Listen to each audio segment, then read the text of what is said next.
go. Good afternoon and welcome to this AM webinar brought to you in partnership with PIB Insurance Brokers. We're here today to discuss the issue of flood mitigation and flood risk in a webinar entitled Flood Response Planning for the Automotive Industry. Specifically, we'll be looking at car retail, but there'll be plenty of opportunity to raise questions and issues around other parts of the business as we go through. Down the right-hand side of your screen, you'll see the Q&A section, which will allow you to submit questions as the team go through their presentation today. And we'll get to those as soon as the presentation's over. We've got a 15-minute slot at the end in which we can explore a few issues in a little more depth. So do submit your questions and I'll prioritise those as soon as the main presentation is over. During today's session, we'll be hearing from Charlie Upton, Managing Director, the East Midlands region for PIB Insurance Brokers, David Plowman, Head of Property Risk Engineering at PIB Insurance Brokers, and Gordon Stevens, the business's risk manager. So for now, I'll be handing over to Charlie, who will give a bit of an overview of the business before we get into the nitty-gritty of the issues set to be discussed. So Charlie, I'll hand over to you. Thank you, Tom. Hello and welcome. As Tom said, my name is Charlie Upton and I work within the insurance broking division of PIB. But our overall group consists of many arms, including our risk management division and also Cooper Solutions, which many in the motor trade will be familiar with. Our sector specialism, one of our sector specialisms is obviously the automotive industry. And I have the pleasure of leading the automotive practice group for PIB. The practice group brings together our sector expertise within the automotive industry, but it also helps to protect and manage risk, but also identify opportunities for our clients and prospects. We work to develop new products and service offerings with our clients and also provide advice on relevant topics such as we are doing today. We have industry representation in both the Motor Dealer Group Health and Safety Forum, the Motor Vehicle Repair Forum, and the NBRA. Today we were talking to you about flood, understanding the risks to your business, how to mitigate them, and what steps you can take to improve the risk of flood and your business in respect of the insurance and risk management offerings. I'd like to hand over to my colleague David Plowman now, who will start the information on the flood, followed by Gordon Stevens. Thank you very much. Okay, lovely. Thank you, Charlie. So, yes, flood is one of the more interesting risks that, from a sort of property damage perspective, we look at. Because the big challenge with flood, of course, is that a lot of whether you flood or you don't flood is largely due to external factors which are outside of your control. We've all seen in recent years, and lots of talk about climate change, and there has been some significant flooding events, particularly from an insurance perspective. The Boxing Day floods of 2015 cost the insurance industry in the UK over £2 billion. And since then, we've seen a much greater focus on flooding, and from insurers a much stricter approach to it. It hasn't stopped since 2015. More recently, in 2021, there was some very significant flash flooding in London, which cost several hundred million again to insurers. So it's not something we can ignore. It's a risk that we need to understand, and we need to do something about where we can. So when we consider flooding and we think about the damage that occurs, it can vary dramatically depending on the type of building, what the building's used for, what's stored inside, what the impacts will be on the stock and machinery. So you can actually have risks where actually they can flood and the level of damage is almost minimal. You just have to spray clean it and away you go. Obviously, in the motor trade industry, one of the challenges is that where there's significant stock, even a relatively minor flood, if you get sort of depths of flooding above 30 centimetres or similar, and you're getting into vehicles where it's going above the sort of depth of the sill, chances are you're looking at a sort of total vehicle write-off. So, if you've got £2 million worth of cars parked on a forecourt and all of them get flooded, that's going to be a very significant claim. Also, currently, you've got to consider business interruption. If you lost that number of new cars at the moment, it would probably take you 12 to 18 months to replace them, just because of lead times on vehicles and things like that. Okay, so the first stage when you look at any risk is to understand, firstly, whether there is a risk or not.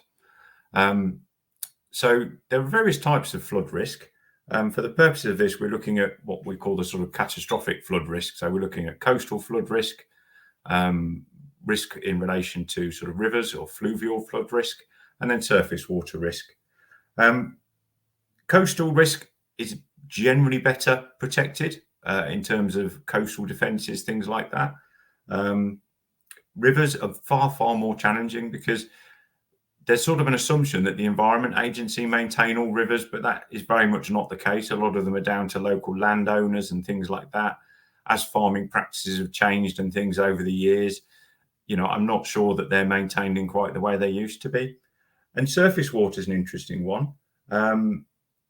Sometimes people sort of think of surface water as being a lesser risk, but in reality, some of the largest flood losses we've seen have actually occurred from surface water. So when Hull was underwater for a significant period of time, that was in fact a surface water risk because it was failure of the sort of storm drainage and sewerage systems they had. The Somerset levels, that was a surface water risk.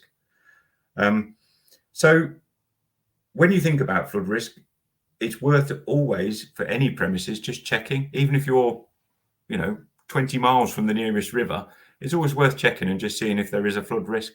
And there's a very easy and free way to do it. There are two government websites, which are on the presentation there, which is the sort of long-term flood risk and the flood risk for planning. So if you've done that and you think, oh, hang on a minute, there's a bit of blue on my map, you then think, okay, I have a flood risk. So it's then a case of how do I deal with that flood risk? To what degree is it? So what the EA will give you is it will tell you whether you have a flood risk or not. It will usually tell you whether you're a zone 1, a zone 2 or a zone 3, with the zone 3 being the higher risk of flooding. It'll also tell you whether there's any flood protections in the area and to what level, but it won't tell you what your depth of flooding is or how likely it is to occur. This is one of the areas where we can start to help. We can do a desktop review. Now, insurers do not use the EA's data. They use a data set provided by a company called JBA. I've met with JBA and they will tell you that their data is a lot more accurate and a lot more up to date than the EA, which generally speaking is true. And what that data gives you is a greater level of detail. So you can then understand of what the potential return period is. So it will give you sort of what the 1 in 75-year risk is or 1 in 100-year risk. And that's typically the level that insurers will underwrite to. What it'll also tell you is what the likely depth of flooding would be. So if you had if you take motor trade and you had a relatively high frequency of, say, there was a risk of flooding at the 1 in 50-year level, but the potential depth of flooding was between 0.05 meters and 0.1 meters, it wouldn't be of such great concern because you'd think, well, actually, that's not going to damage the vehicles.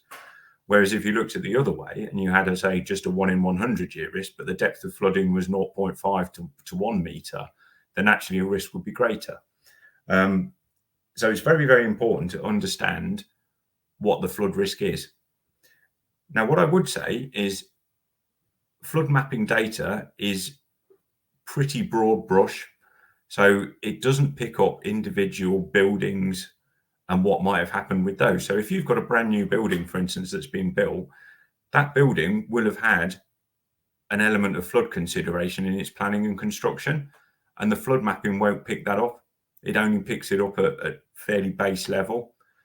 So this is when a site survey comes in useful, because quite often I've been out and done site surveys, and you can look at where the potential water flow is going to be, and if the premises happens to be raised up on a mound or there's other features in the area that you can see that the water is going to direct in a different way, you can start to then put together a reasonable scenario to suggest that the risk isn't perhaps as it states based on the raw data. And then that can help in terms of having a much more in-depth conversation with insurers about how you might look at the risk differently. And that can be significant in terms of excesses, premium and overall loss limits that they may apply. And one of the things that's important, and particularly in motor trade, is looking at the, what sort of business continuity emergency response plans are in place.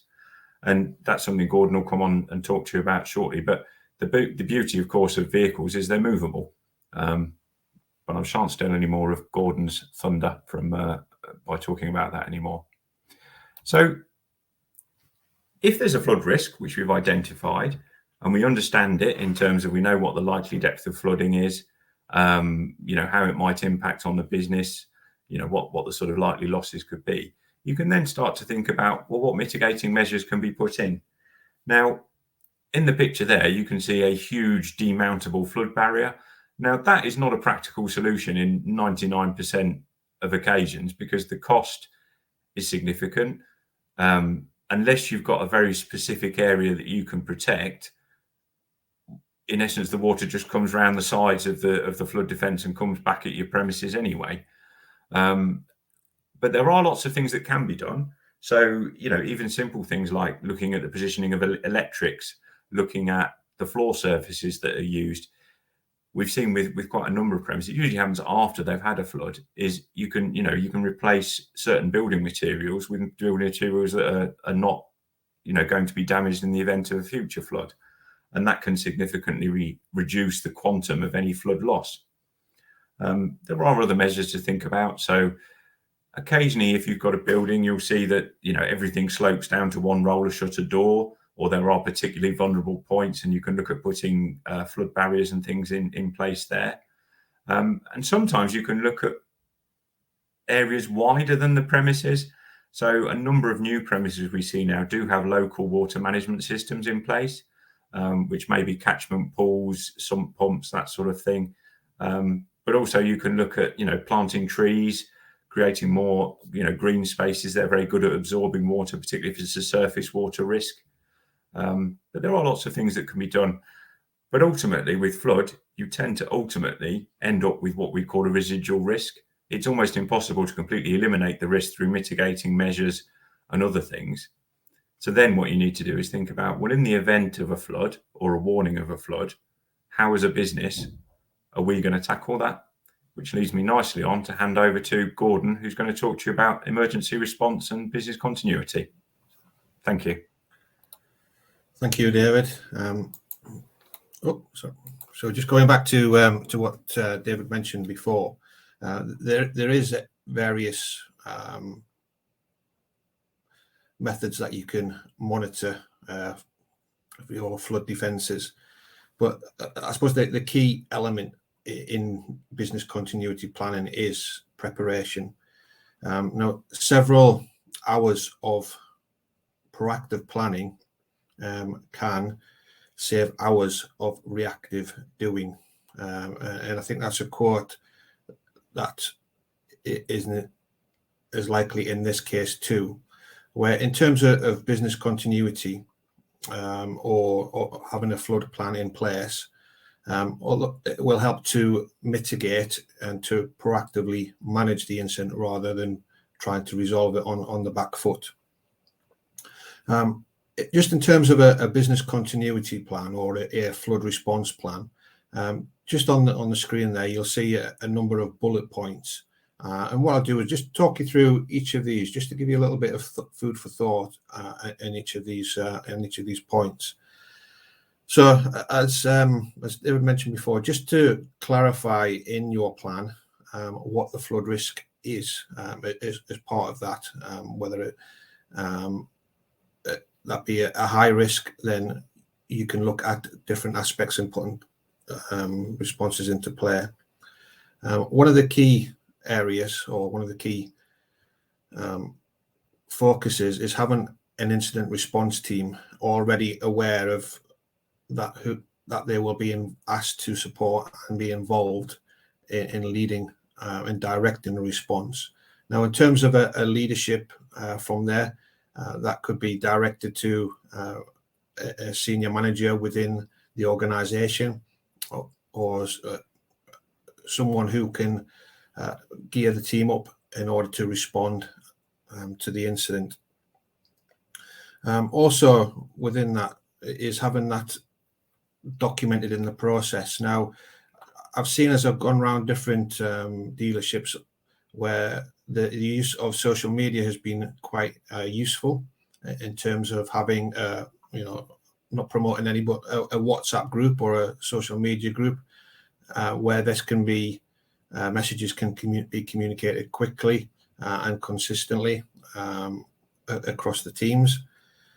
And from there as well is knowing where this team will actually meet.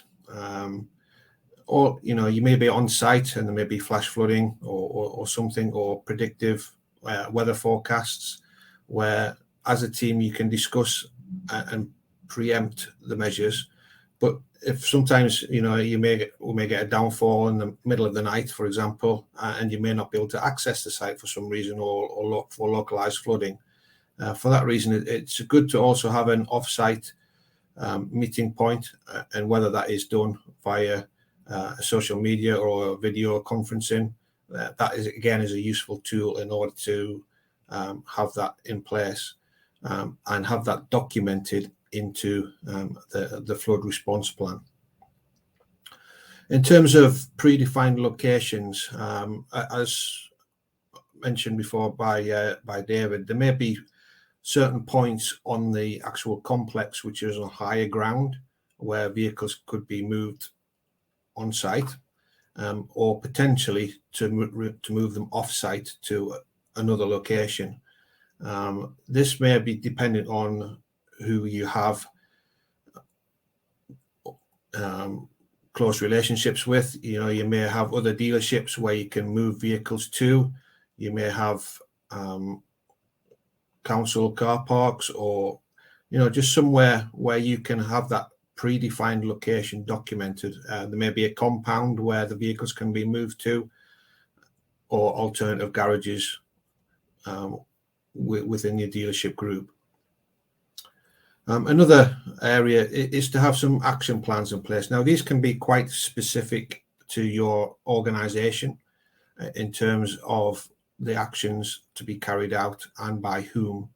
And again, as part of the allocation and the discussions that you have prior to the event of a flood, then these actions can be delegated out as part of that process.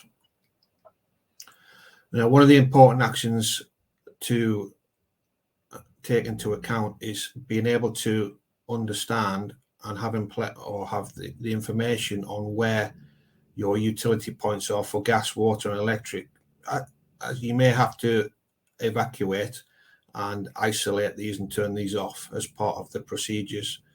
Now, I have been to dealerships and they're not always known where they are. So it's good to know where they are, have them documented, and share that information with colleagues too.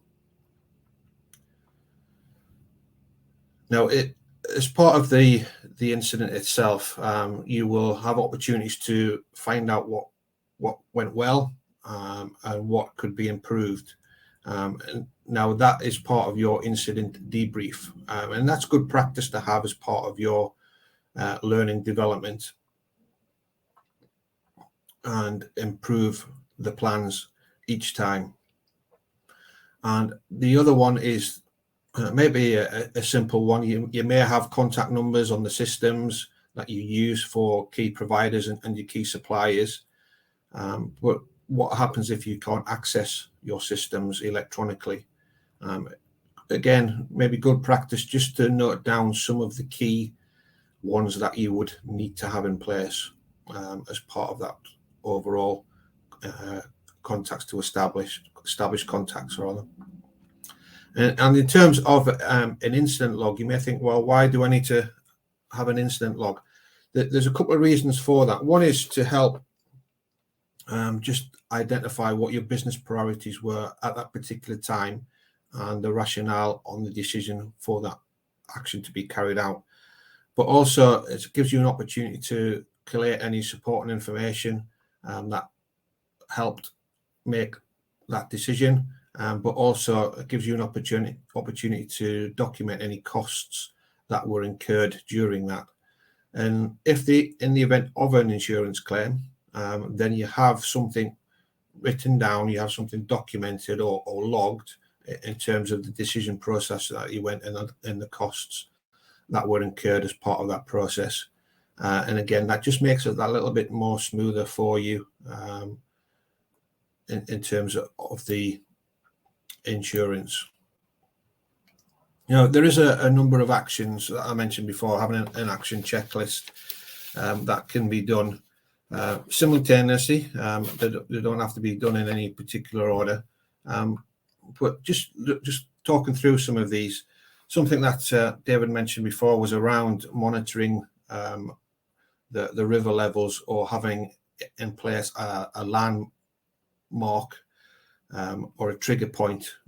So if you're near a river, in England, there is a network of monitoring stations where you can put in your postcode and it'll bring up a monitoring station that is near where you are. And that will bring live information about where what the current water levels are at. If you're more away from more inland, or you're not particularly level to a river, but you're prone to surface water flooding, there's an opportunity there to identify a trigger point, and that may be a particular street or a particular building that if it reaches that, then you know within a space of time that the likelihood is that it could impact yourself overall.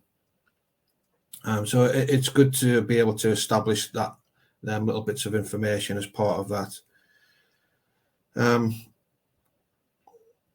One thing also to consider is preparations to divert telephones. If you do have to close the dealership, do you have a documented process that can easily be followed for the telephones to be diverted to another dealership or to a mobile? But you may have a call center anywhere who deals with the incoming call, so that may not be an issue, but again, something to give a little bit of thought to. In terms of vehicle movement, something that David mentioned before, in terms of vehicles with low sills and that potentially, or high value vehicles that may take a priority in moving them first. But again, that's part of the overall discussion and moving them to an allocated place, to a place of safety. As you coordinate the movement of the vehicles, it's also worth bearing in mind that the keys are returned, and that there's a process in place for the keys to be signed out or signed back in, and understanding where the vehicles have been moved to in the predefined locations. Something else that may need to be considered as part of the overall actions is depending on the fuel levels of the vehicles that you have on the forecourt, they may be near on empty. It is to have a provision or access to fuel, maybe just to top them up, so the vehicles can be moved. So whether that's petrol, diesel, or you may need a battery jump pack. Again, having them readily available on site in order to start the vehicles should the need occur from that perspective. But I think overall, as I mentioned before, it's purely down to the planning side, which will help in the long run. Worked in the business continuity since 2005, and where plans have been put into place, it makes a massive difference to having to be more reactive and thinking on the back foot, trying to understand and resolve the actions. It is worthwhile just taking that opportunity to, as I said, just to have a discussion and look at and identify what risks you have in terms of flood, but also consider any other risks that may be of a concern that will be able to that you can plan for and that you can mitigate as best as possible from that perspective. But I think overall, as I mentioned before, if you do have any questions, feel free to contact us as a panel during the question and answer session, and we'll see what we can do in order to help. But I'll just pass the time on now to Tom, just to field the question and answer session. Thanks for that, Gordon. Great presentation, really insightful there, and hopefully we'll have a few questions on the Q&A from delegates who are listening in. But I mean, I guess first of all, what I wanted to understand from you guys, but particularly in a week where it seems we might be anticipating a bit of heavy downfall after a dry period, sort of exactly how common these incidents are becoming. It does seem that in recent years flooding is becoming an increasing risk, and I know it's something that you spoke about, David, in your presentation, that global warming is becoming a factor. So how regular is it that these sort of flash flood situations are catching people out now? Yeah, we're not quite sure is a simple answer, because as with any data, it needs time to build up. So yes, I think the general sort of feeling and perception is that we are seeing more of these, and certainly when you look at temperature extremes and things are changing, every year we're having record hottest days, wettest months, that sort of thing, and we're not then getting the colder winters. But then it does vary from year on year. But I think the only thing we can sort of say is that they are more frequent, as opposed to being able to say, yes, they are increasing at a rate of 5% or 10%. We just are seeing more extreme weather events. And we're also seeing that, particularly with some of the challenges we've had in recent years with, the economic crisis in 2007 and then COVID and things like that, that the level of investment in sort of flood defences has probably perhaps stagnated a little bit, I think it's fair to say. So yeah, it is becoming increasingly a concern, and we see on the news, that there's certain villages with sea levels rising, that they're now saying, well, we can't afford to protect that sort of town or village anymore, so that one's going to go. I was reading something earlier today, the cost of protecting the sort of southeastern London is going to be about 40 billion or something over the next 20 years. So it's a big factor, but all we can do as business operators and insurers and insurance brokers is to understand the risks we have and mitigate against them as best we can. It is always worth checking, because there is always work going on. It's always worth checking with your sort of local council. Virtually all councils or areas will have a local flood plan. And that will tell you a little bit more about either what has been done recently or is what is being planned to be done to sort of mitigate the flood risk in your area. And again, it could be quite useful in giving you that additional information. Yeah, absolutely. You mentioned 2007 there. Certainly in my area, that was a period when we were hit hard with floods that I can recall. I just wonder if to what degree flooding is completely down to a downfall of rain or something similar like that, which to a degree with weather forecasts and things can be predictable. You mentioned surface water, and I guess burst water mains and things like that can also spring a surprise. Yeah, absolutely. The rainfall ones and that sort of flash flooding, if you like, is much harder to predict, because you don't, quite often, even when rain is forecast, you don't necessarily know to what level it can be. And even if quite often with very heavy rainfall, even when your sort of surface water drainage and everything is perfectly adequate, it's only designed to a certain point, isn't it? And beyond that, it fails. I can't remember what year it was. It's probably going back probably about 8 years ago now, there was very significant flooding in and around Birmingham, just purely from heavy rainfall, that all of the gutters and systems, particularly internal downpipes and things, just couldn't cope with the level of water. But that's very, very difficult to predict or mitigate against. And thankfully, from an insurance perspective, it doesn't happen too often, and it's not something that insurers tend to sort of do too much about. It tends to be the sort of river flooding and what I call the general surface water flooding that they seem to be more concerned with. So do you find that most businesses are quite not prepared, but they're aware that they're in a flood risk area and they know that these things are a potential risk? Or increasingly, can people be caught out by something that's perhaps just not happened in their area before? I would say businesses that have had a flood are exceptionally well prepared for the next one. Yeah, quite often it is a case of they're not worried about it until it happens, and then once it happens, the measures put in place. I think, in fairness to the motor trade, I think where there is a known flood risk, because there is the potential to mitigate the risk very significantly through strong business continuity planning, moving vehicles in advance and things like that. If you can get the vehicles off site in advance, the actual cost of losses from flood in motor trade are pretty minimal, because vehicle ramps and lifts don't get particularly damaged. The surfaces tend to be concrete or tile anyway, so there doesn't tend to be the big losses on the buildings and the content. It is the vehicles that are the problem.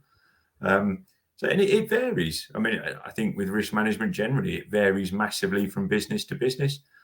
Some businesses are very risk averse and have extremely strong and robust protocols in place. Others, a little bit more, well, we just accept the risk, and if it happens, we'll get the insurers, to cover the loss, sort of thing. So it does vary massively, I have to say.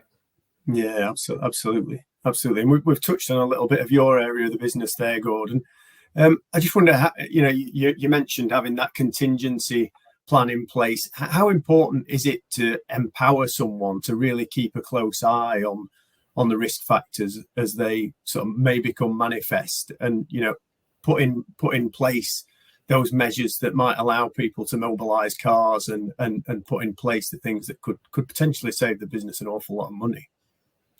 Yeah, I think having somebody appointed to oversee some form of an emergency response will help give that direction initially, just so there is a key focus in it. And it's also worthwhile having a deputy in place as well, just in case that person's off sick or on holiday. During the summer months, we've mentioned where we've got the hard surface ground now, and the water's and we have rainfall, and that person may be on their summer holidays, and that, so it's worthwhile having that opportunity just to be able to have that person empowered and, dare I say, documented as part of that overall process, just so it's known to all staff who will be taking the lead during that incident and that recovery team. Is that generally somewhat? I guess it's ideal to have someone on each individual site, particularly in a large group where you might have a geographic spread and things might be different from one area to the next. It is, yeah. I mean, geographically, you may have 4 or 5 dealerships in a geographical area, and it's also worth considering buddying up, maybe, having a buddy dealership in order to help and support as part of that overall. But where you've got a national footprint, you could have an overarching plan which is then disseminated across the different dealerships nationally. Absolutely, entrench it in your policy there. That's probably a good tip, certainly. And I mean, Charlie, I wanted to come to you because listening to all this, it strikes me that I guess there's a possibility if you don't have this plan, if you don't have the site survey that you guys offer, and try and put the data to good use and try and mitigate against these risks. Is it possible for a car retail business to become unviable just simply because of the risks they face?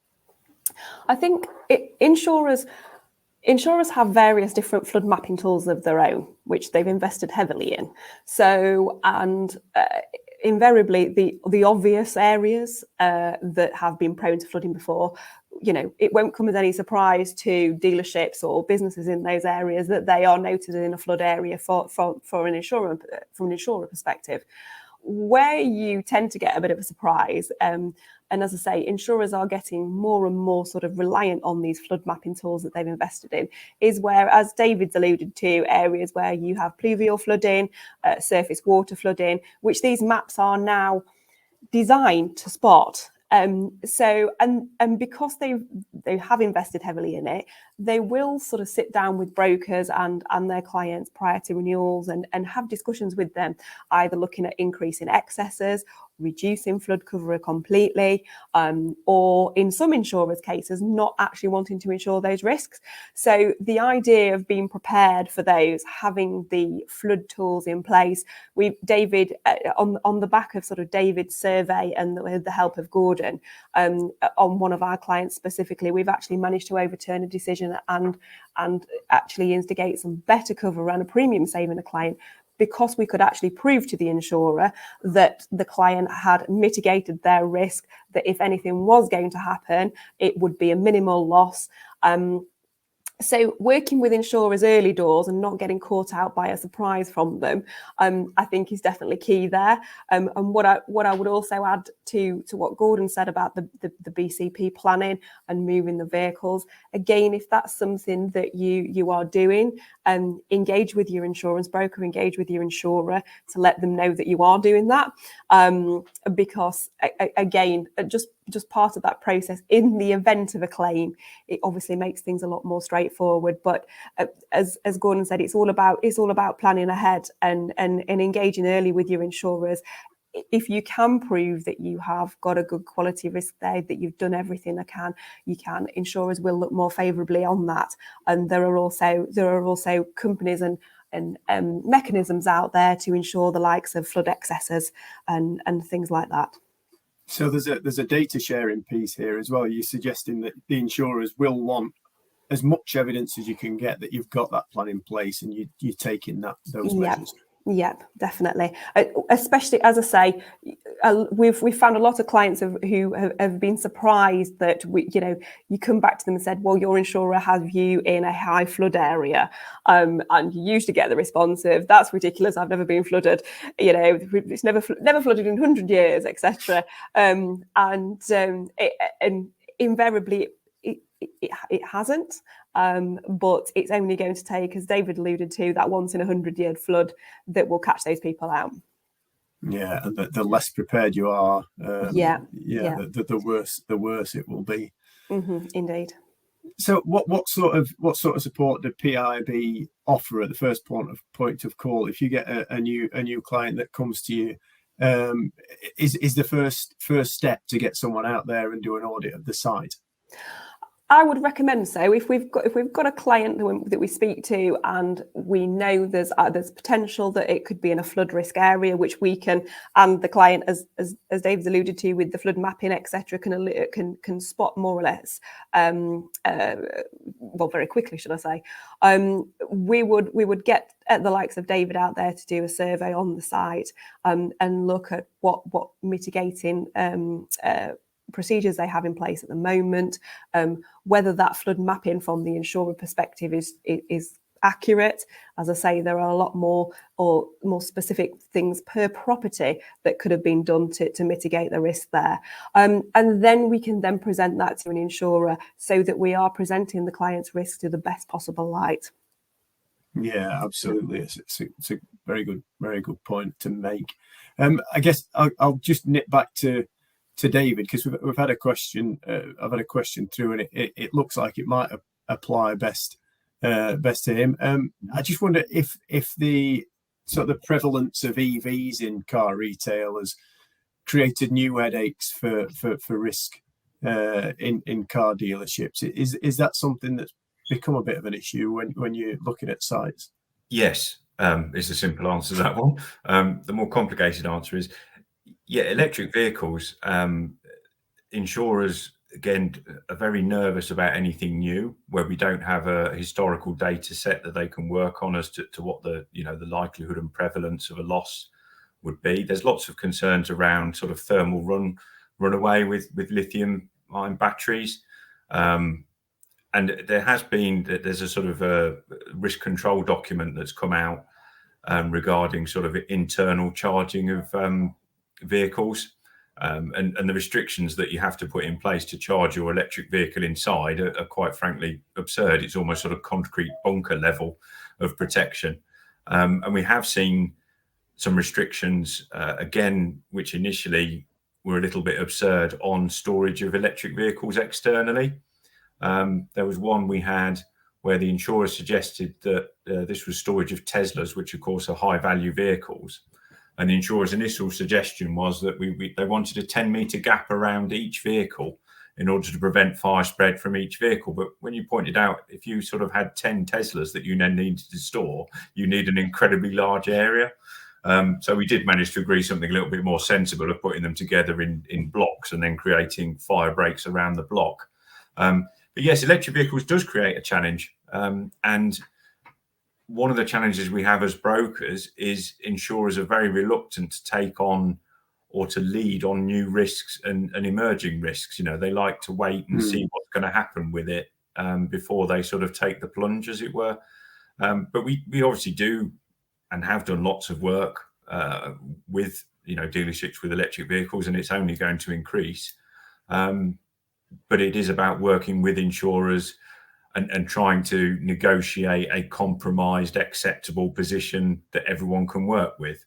I've heard preference for having electric vehicles being charged away from buildings, but of course, of those that already have electric vehicle charging points in, 99% of them are next to the building, and it actually kind of makes sense to have them there. So, it is always about negotiation and compromise. I mean, ultimately, our job as your insurance brokers is to represent you in the best way that we can to, give that message to the insurers. And insurers, unfortunately, by nature, don't tend to think of the operational practicalities of things. So sometimes you have to kind of point out to them that how can you possibly think that's a good idea? But we do that a lot, and they're quite amenable once you point out to them that, that's not going to happen. But that's really what our role is, whether it be flood, whether it be electric vehicles, is, we understand your risk. We try and advise you on what we think is sensible to do. And then we sort of say to the insurers, look, this is the plan. This is what we want to do. Is it acceptable? And they'll probably go, maybe, or could you do this extra? Or they might say yes, or they might say absolutely no. But it's useful because the more data we get, and particularly on flooding, the more data we get, the better our argument is, because they have all the data on flooding. They have the flood mapping systems. It's one of the things that I did recently was we've invested in our own flood mapping system, which uses the same underlying data that they use. So if they say it's a flood risk, we'll go, well, it's not that bad a flood risk, because they won't always share that data with us, you see, because they don't have to. They might just say, no, we just don't want it. And we're not going to tell you why we don't want it. We just don't want it. So if we can say, well, actually, for this reason, it's not that bad, then we can start to push back on some of their decision making. And as Charlie alluded to, on a few cases that I've been involved, we have made significant improvements on the initial terms that are outlined. Yeah, and it sounds like there's certainly a need to do that in certain instances. Yeah. And Gordon, in terms of that EV risk, is that something that you're helping people to plan for as well? As such, it's probably just around the movement of vehicles that David mentioned before, just ensuring that the vehicles are being moved to a place where they're going to be out of harm's way, I guess, from that perspective, and whether that's an indoor shelter or a high level ground. But I think, as I say, as part of the discussion of vehicle movement, that would be something that would need to be discussed and considered as part of the vehicle movement strategy. Absolutely. I guess coming back to you, Charlie, just briefly, I wondered with with the weather patterns that we're seeing starting to change, and the risk becoming a little bit more haphazard than it perhaps might once have been, do you expect there might be some government support for commercial properties to help them with their insurance costs? Well, at the moment, the insurance market have dealt with it. There are various different schemes out there that help, certainly in the residential sort of sector. But from a commercial perspective at the moment, I don't think we will see anything at this moment in time. I think as more flooding occurs, as David mentioned, the more statistics we get, there could be potentially something that they will look at subsidising and funding. We have the likes of Flood Re and organisations such as that, but there are insurers out there that will cover flood at the moment, and bearing in mind that will obviously be dependent on how severe that area is. But as I mentioned earlier, we have other mechanisms such as what we call excess infills. So if we've got insurers who are only willing to look at providing flood with, say, £250,000 excess, for instance, we have markets out there that we can insure the excess more or less. So we have an excess infill policy to sort of lower that risk to clients from a budgeting exposure as well. So there are certainly options out there at the moment. But I think, as I say, I think that sort of support has been more concentrated around the residential market at this moment in time. So I guess the obvious first port of advice would be PIB insurance brokers to get in touch, have a call, and see if you can bring that cost down in the first instance. Indeed, yes, we can.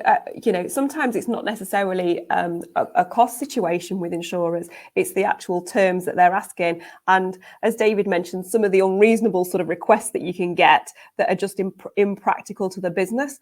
So yes, we look at all aspects of it, not only the cost, but the practicalities of still trading sensibly with the terms that the insurers wants to put forward, but also what sort of excesses and what restrictions they are putting forward on that policy as well, to ensure that if the worst does happen and they do need to make a claim, one, that claim is mitigated as much as possible, and two, that business is up and running as quickly as possible as well. Excellent, great stuff. Well, I think we've covered an awful lot of ground there, and we've just gone slightly over our allocated time, so we'll allow our visitors to the webinar to go back to the daily work, but hopefully they've picked up some great insight and advice. I know I've learned a lot about the insurance sector and the risks that floods pose, and the things that we can do to mitigate against those risks during the last 45 minutes. So thanks Charlie, Gordon and David for joining us and being part of this AM webinar. It's been a real pleasure, and hope to speak to you all soon. Thank you.